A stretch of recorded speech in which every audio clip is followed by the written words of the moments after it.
सूर्याय नमः, ॐ मित्राय नमः, ॐ रवये नमः,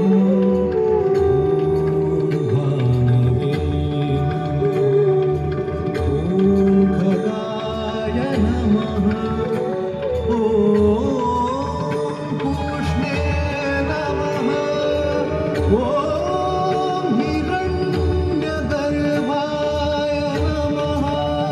ॐ मरीचये नमः, ॐ आदित्याय नमः, ॐ सवित्रे नमः, ॐ अर्काय नमः,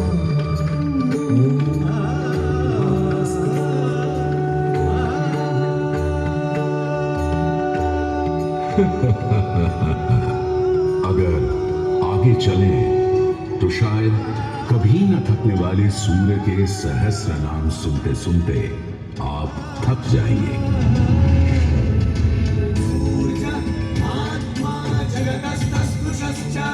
हमारी सभ्यता के सबसे पुराने और आधारभूत ग्रंथ ऋग्वेद के पहले मंडल में ही सूर्य का बखान करती हैं ऋचाएं, और सूर्य से मिली अग्नि से ही शुरू होती है ऋग्वेद की पहली ऋचा अग्नि, जो सूर्य के प्रकाश और ऊष्मा में थी।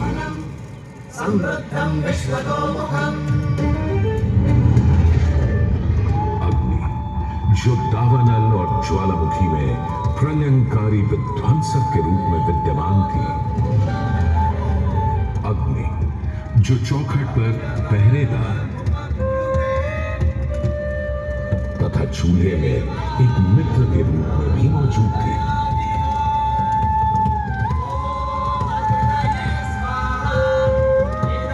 तभी तो भारत ही नहीं, पुरातन मिस्र में रा, दक्षिण अमेरिका में इंती, अफ्रीका में लीजा, फारस में अगी, चीन में झुरान, जापान में कागुत्सूची और कोजिन, तुर्की में अलाज, यूनान में हेफेस्टोस हेलिकोस और रोमनों में वाल्कैन और फीबस जैसे पौराणिक अग्नि स्वरूप देवों की कल्पना विद्यमान है।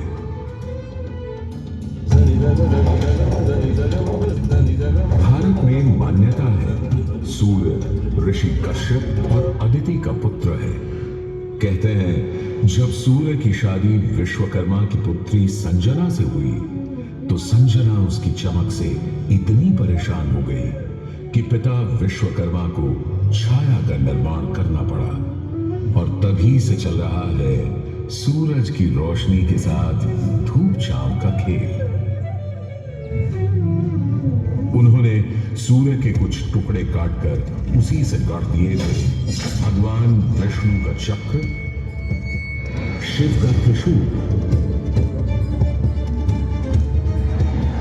कुबेर की गदा और कार्तिकेय का भाला। किंतु इतना होने के बाद भी सूर्य बिना रुके अपने 7 श्वेत अश्वों के रथ पर आरूढ़ आकाश की परिक्रमा करता ही रहता है, करता ही रहता है। असल में हमारे मानव बनते और 2 पैरों पर खड़े होते ही हम समझ गए थे सूर्य का प्रचंड प्रताप और प्रकाश, उसकी जीवनदायिनी शक्ति हर पल बदलते संसार में, हर रात घटते बढ़ते चांद वाले आकाश में केवल एक सूर्य ही है जो हर रोज सही समय पर उदय होकर हमारी दुनिया को जगमग, जागृत और जीवित कर देता है और हमें एक अवश्यंभावी स्थायित्व का आभास देता है।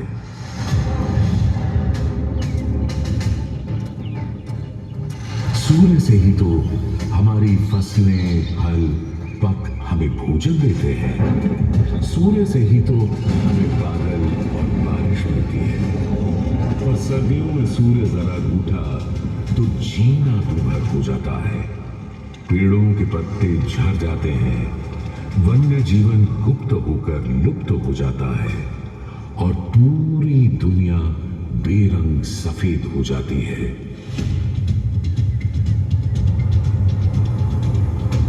सूर्य ही तो सारे संसार को ऊष्मा, ऊर्जा और ओज से ओतप्रोत करता है। इसीलिए तो ऋग्वेद में कहा है, कांतिमय ईश जनों का मुख प्रकट हुआ है सूर्योदय के साथ। हे ईश्वर, इस आदित्य के उदय के साथ हमें अंधकार, दुर्भाग्य और पाप दोषों से भी बंधन मुक्त कर देना आज।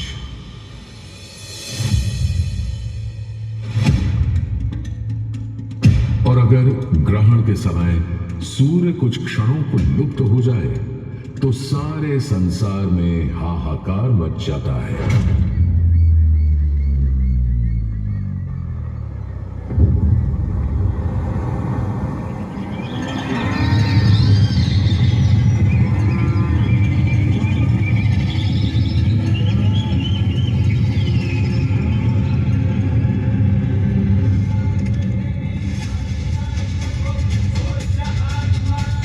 यह सूर्य के अनंत गुणों का प्रभाव ही तो है कि सारे संसार में आदिकाल से सूर्य की अर्चना, आराधना और सूर्य मंदिरों का निर्माण होता रहा है।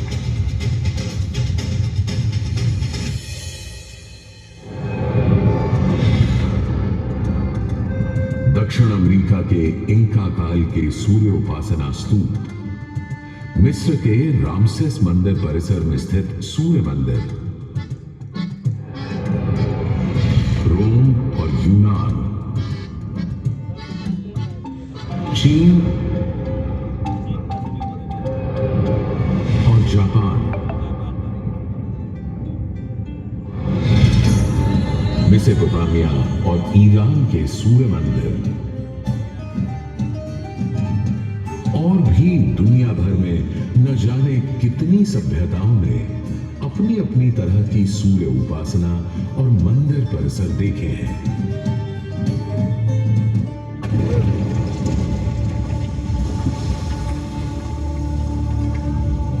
उत्तर में कश्मीर में बना मार्तंड मंदिर, जहां भारत भर के मंदिर परिसरों में सबसे विशाल है,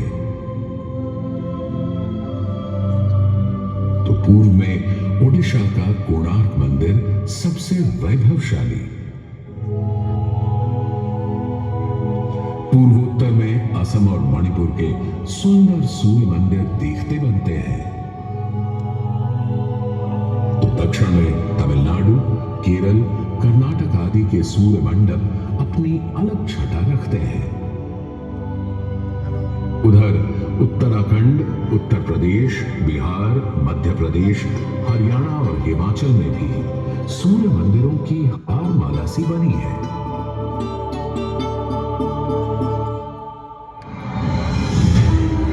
किंतु यदि मैं कहूं कि देश के पश्चिम में, अपने गर्वी गुजरात में, अपने इस मुढेरा में सदियों से स्थित आपके सामने खड़ा यह सूर्य मंदिर संसार का सबसे विलक्षण, विचित्र, वैविध्यपूर्ण, सुंदर, सुरूप, सुघड़ और सुघर मंदिर है, यह अतिशयोक्ति नहीं होगी।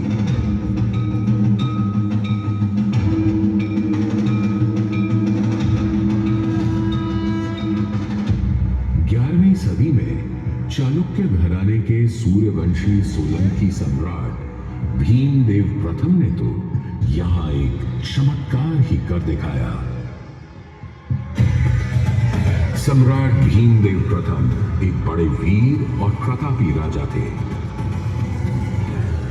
एक तरफ उन्होंने सोमनाथ का मंदिर तोड़ने वाले महमूद गजनवी से टक्कर ली और उसके तोड़े सोमनाथ को दोबारा से खड़ा किया, तो वहीं पूरे गुजरात में तमाम नए किले, मंदिर, तालाब और वाव बनवाए। उनके अद्भुत शिल्प प्रेम के आज तक साक्षी हैं सिद्धपुर का रुद्र महालय, पाटन का सहस्त्रलिंग तालाब, आबू और देलवाड़ा के मंदिर। वहीं उनकी प्रिय पत्नी रानी उदयमती ने बनवाई थी रानी की वाव।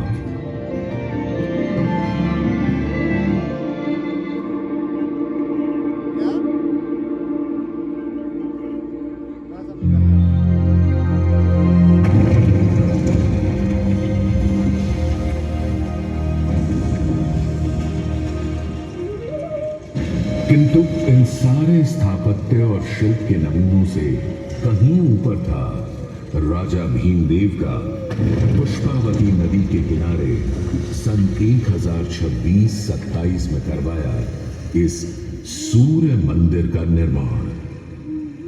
महसाणा से 20 किलोमीटर दूर बने इस मंदिर में आज नदी भले थोड़ी दूर चली गई हो, पर मंदिर के ठीक सामने बना सूर्य कुंड इस सुंदर परिदृश्य में पानी की कमी खलने नहीं देता। सूर्य के प्रकाश पुंज और जल का यह खेल पूरे परिसर को तरंगित और झंकृत करता रहता है।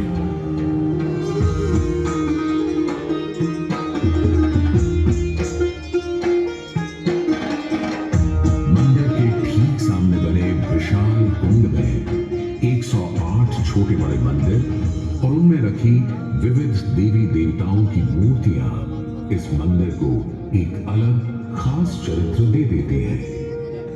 इसका एक और नाम है रामकुंड, और क्यों ना हो, जबकि यहां विस्तृत धर्मारण्य वन क्षेत्र में ही श्री राम ने मोढेरक का निर्माण करवाया था।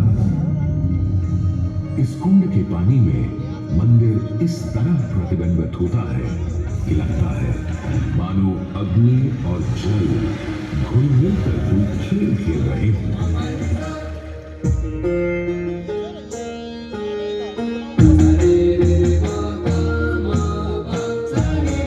तालाब की तरफ से सीढ़ियां चढ़ते ही एक सुंदर तोरण आपका स्वागत करता है।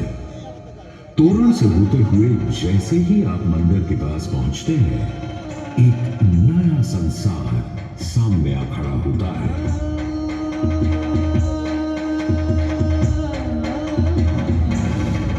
मंदिर के सभा मंडप के सोपान पर बने 12 खंबे साल के 12 मास दिखाते हैं, तो 12 आदित्य और 12 गौरी भी यहाँ पत्थर पर उकेरी गई है। सूर्य देव को समर्पित इस मंदिर में शिव, विष्णु और ब्रह्मा भी विद्यमान है, और इस मंडप के हर कोने में खड़े हैं 10 लोकपाल, यानी इंद्र, वायु, अग्नि और कुबेर जैसे देव। आज भी हजारों तीर्थयात्री यहाँ उत्तरार्ध महोत्सव मनाने और सूर्य को प्रणाम करने आते हैं। इस हेरिटेज साइट पर हजारों देशी विदेशी सैलानी भारत के इस विलक्षण सूर्य मंदिर को देखने, समझने, इसकी वैज्ञानिक पहेलियों को बूझने चले आते हैं। संसार और विशेषकर भारत में बने अधिकतर सूर्य मंदिरों की तरह मोढेरा के मंदिर को बहुत वैज्ञानिक सोच समझ से बनाया गया है। पूर्व पश्चिम धुरी पर पूर्वोन्मुखी यह मंदिर इस तरह रचा गया है कि विश्व पर्व के दिन, यानी उस दिन जब दिन और रात ठीक बराबर होते हैं, सूर्य की पहली किरण सीधे गर्भगृह में स्थापित सूर्य प्रतिमा पर ही गिरती थी।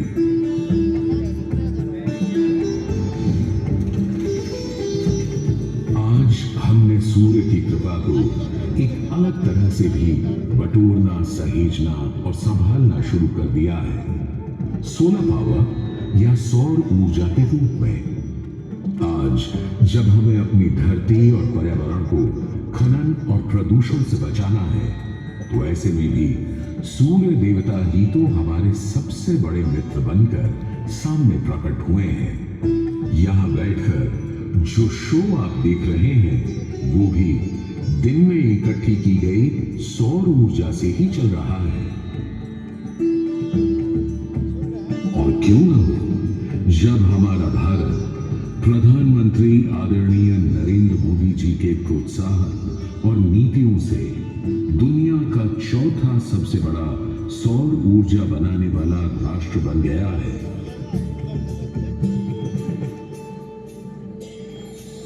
गुजरात देश का पहला राज्य है जिसने सौर ऊर्जा को ध्यान में रखते हुए नीतियां बनाई, निर्णय लिए।